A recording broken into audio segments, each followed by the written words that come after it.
Last night we began kind of an epic journey through Moses' conversation with God at the burning Sinnet, that burning bush on Mount Horeb.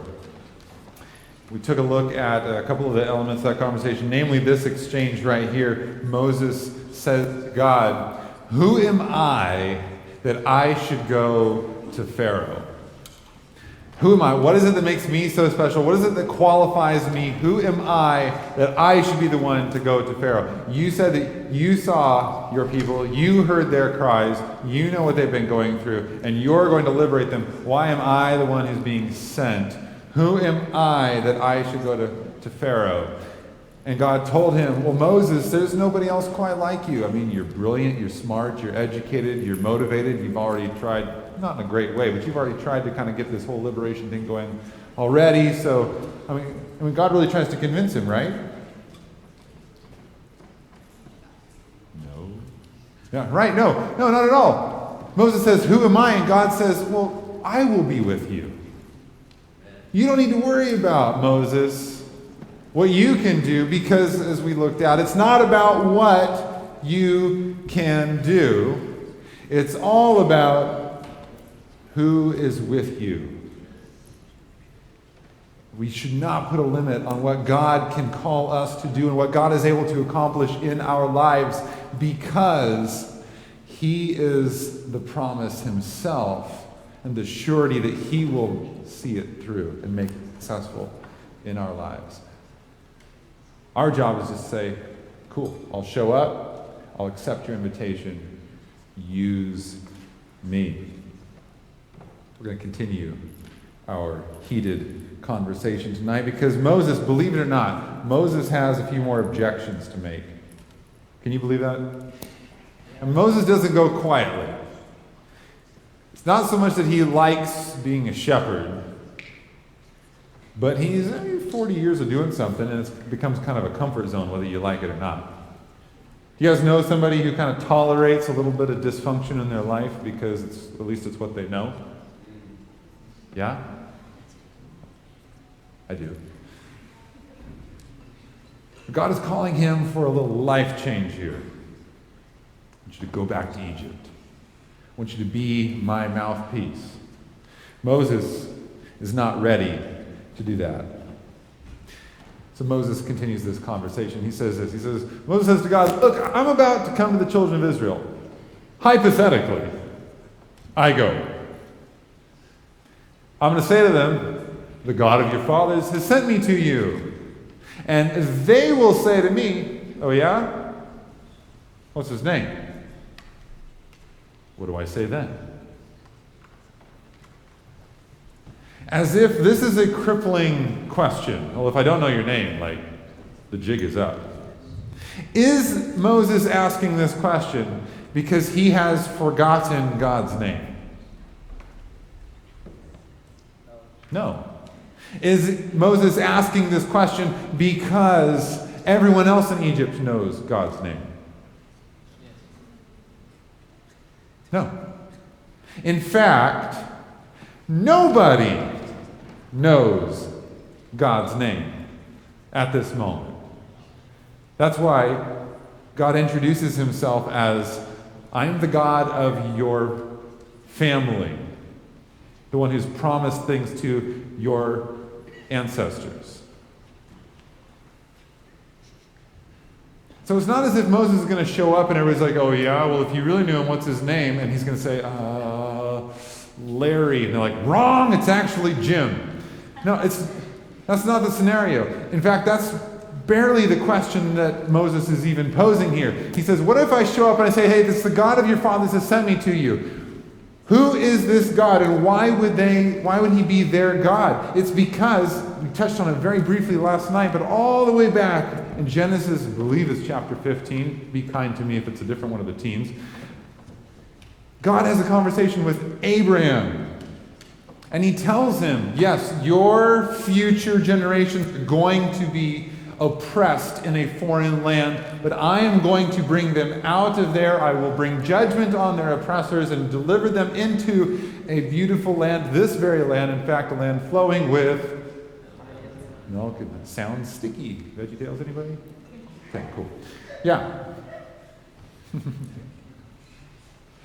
That's what everybody knows God as.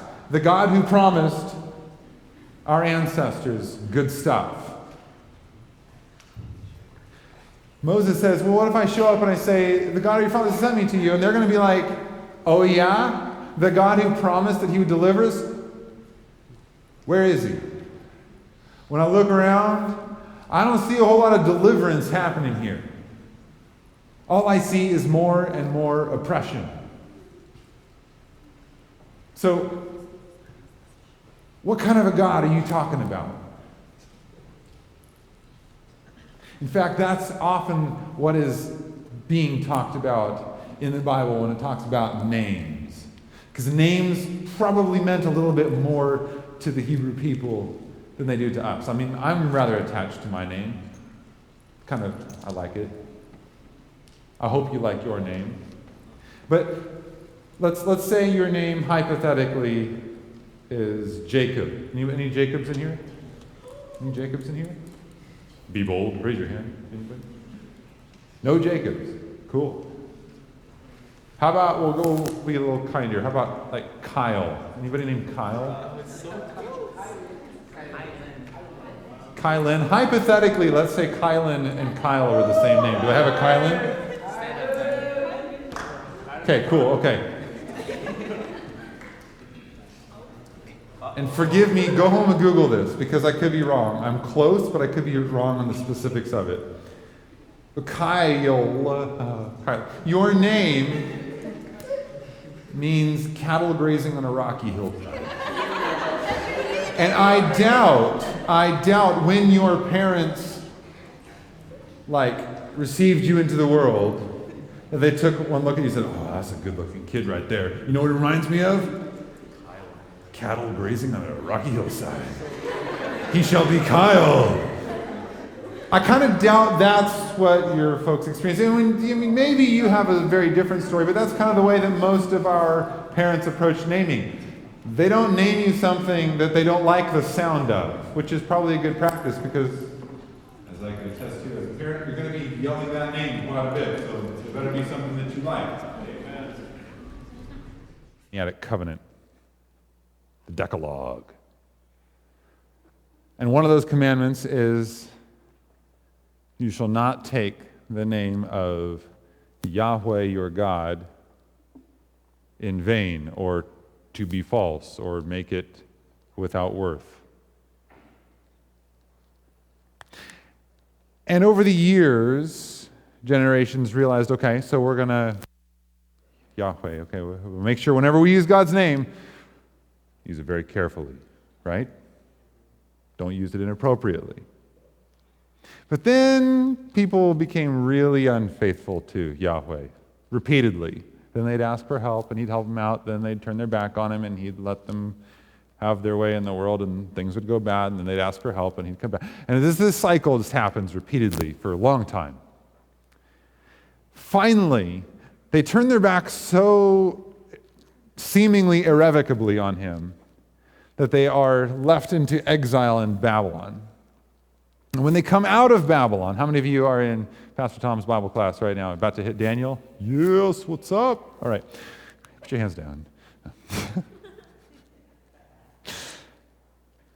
After that time in Babylon, people come out and they're like, oh man, how did we get here? Well, let's look back at the prophecies. Specifically in Jeremiah, there's lots of prophecies about how we did not keep our end of the deal with God. We let covenant slip and drop. And so the result was we were into exile in Babylon. We never want that to happen again. So what are we going to do?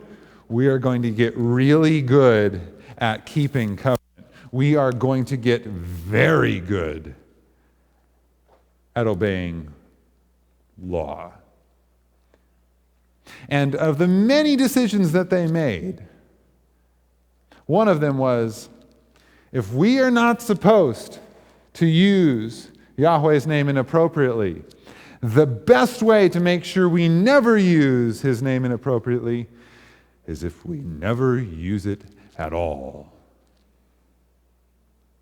And so anytime one would be reading through the sacred texts and they would come across Yahweh, instead of saying Yahweh, they would say Adonai, which means Lord Most High. It's a word often used for God, but far less often than Yahweh.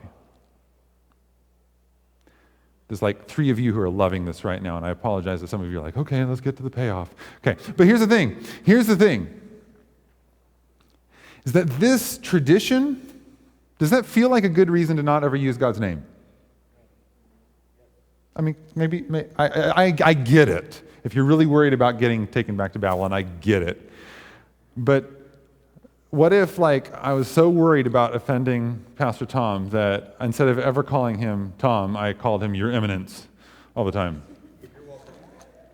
He would like it for about 3 days, and then he'd be like, bro, you can drop the joke, I'm not Your Eminence, I'm Tom. And I'd be like, of course you are, Your Eminence. And he'd be like, funny. Let's go back to being friends. Of course, Your Eminence. And it would not take long for there to be a bit of a distance in our relationship. Because if I refuse to be on a first-name basis with somebody, that relationship is only going to get so close. Especially when I assign some sort of a title to them, like boss, which is basically what Lord means.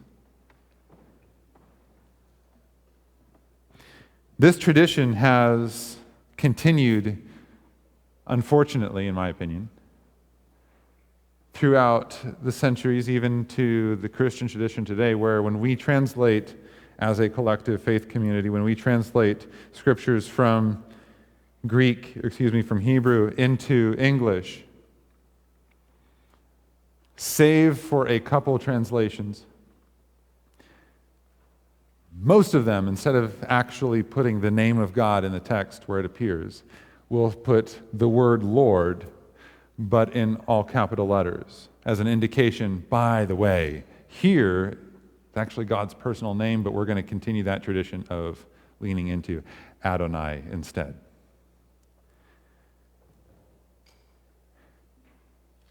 I'll emphasize this a couple times throughout, but I want to encourage you to call God by His name as often as you see fit.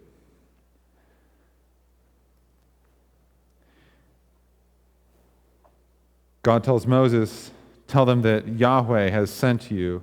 His name, He is what He will be.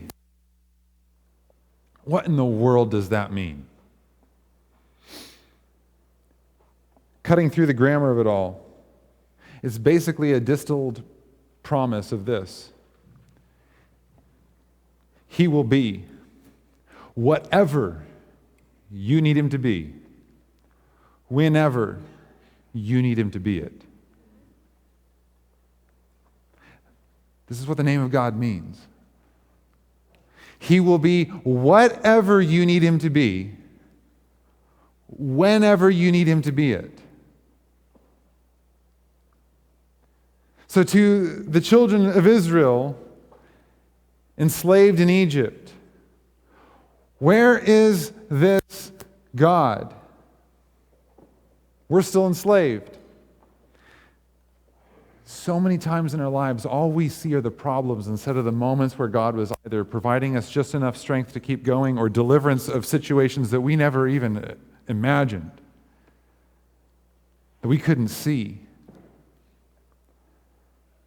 And so, yes, while God is willing, and someday, I promise you, will give us the opportunity to look behind the curtain and see all of the decisions that He has made that we are not able to see right now. He invites us to trust in His character, His self-revelation, that whenever we need Him to be something, He will be it, whatever that is. And to trust that if we're not seeing what we want to see, probably don't need it. And if we're not comfortable with the timing, there must be a reason. Because here's the thing, God's name is basically a promise of he will be whatever you need him to be, whenever you need him to be it. But his name does not mean that he will be whatever you want him to be, whenever you want him to be it.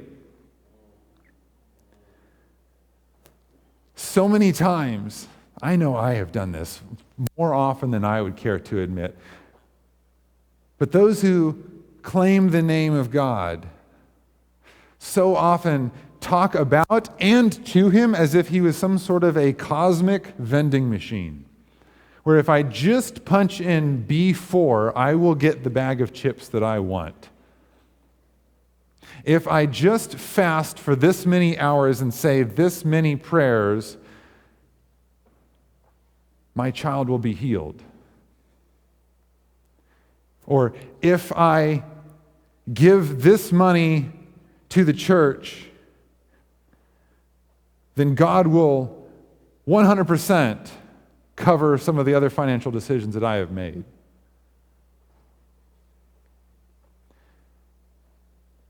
And God performs miracles every day. But don't think that he's promising to be whatever you want him to be, whenever you want him to be it. And I got to tell you, that's an act of love in and of itself. Because what I want him to do isn't always the best thing. And when I want him to do it, it's not always the best thing. He will be whatever you need him to be, whenever you need him to be it.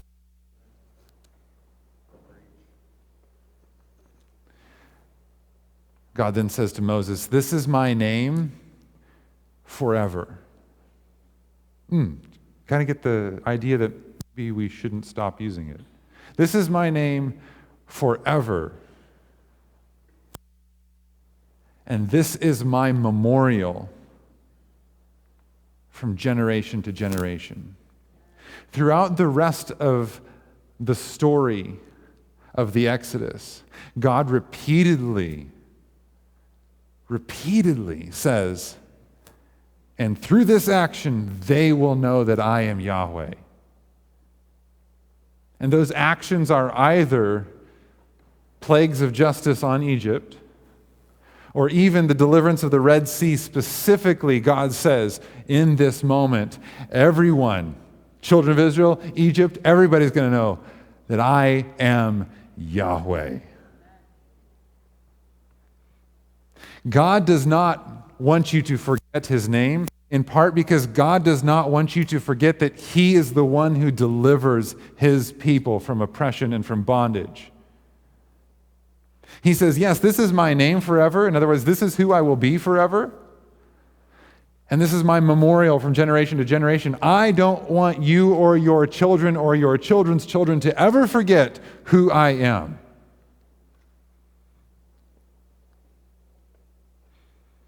In that story of the parting of the Red Sea, in Exodus chapter 14, you're going to have to trust me, I didn't put it up on the slide, but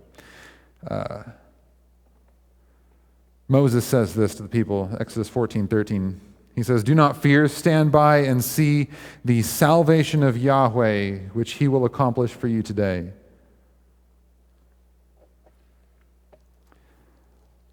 And he pairs two words together, Yahweh and salvation. Yahweh saves. Yahweh saves.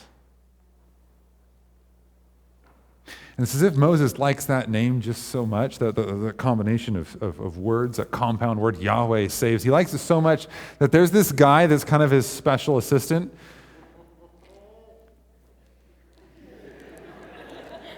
The son of Nun, not Nun, please stop saying Nun. The son of Nun, who's got some other name and nobody can ever remember it because Moses always calls him Yeshua. Yahweh saves. And when Moses dies, it's Yeshua who brings the children of Israel across the Jordan River and into the promised land. That name has a couple moments throughout the Old Testament, but it shows up most prominently. I didn't change the reference. That shouldn't say Exodus 3:12. That should say Matthew 1 verse something. But the angel speaking to Joseph says this: she, Mary, will bear a son, and you will call his name Yeshua, or in Aramaic, Jesus. For he, Yahweh, will save his people. But who is the oppressor? Who is the one that Yahweh is tackling now? Is it Egypt? No, it's sin. Yahweh invokes his name again to draw us back to the God who delivers from oppression. And it's the name that he takes on for himself coming to this world. The name that he wants to be remembered by forever. Jesus, come to save his people from their sins. The name of God. We just sang this beautiful song. Jesus, at your name, the darkness trembles. Why? It's not because Jesus, cool syllables, and I know there's something miraculous in that sound that makes the demons go, ooh, I don't like that. Not at all. Why does the powers of darkness tremble at the sound of Jesus' name? Because he has kicked their hiney at the cross, and he came out of the grave to let them know life belongs to me, and to whoever accepts the life that I have for them, whoever pledges familial loyalty or faith to me, I give them life. You have no more hold over them. You're done. Yeah, you're going to be here a little bit longer while my church does its thing.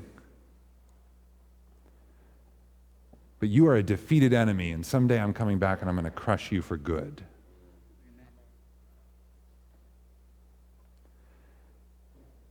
That's what Jesus wants you to remember every time you hear his name, every time you see his name.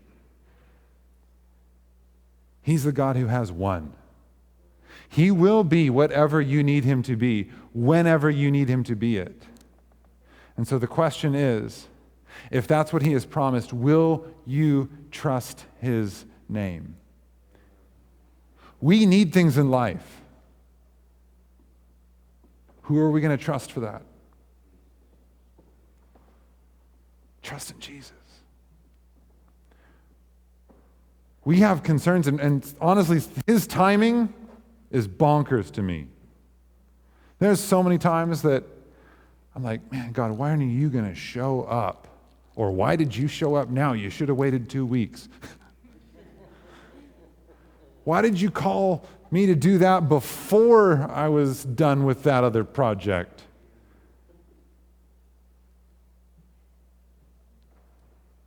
But he's promised to be whatever we need him to be, whenever we need him to be it.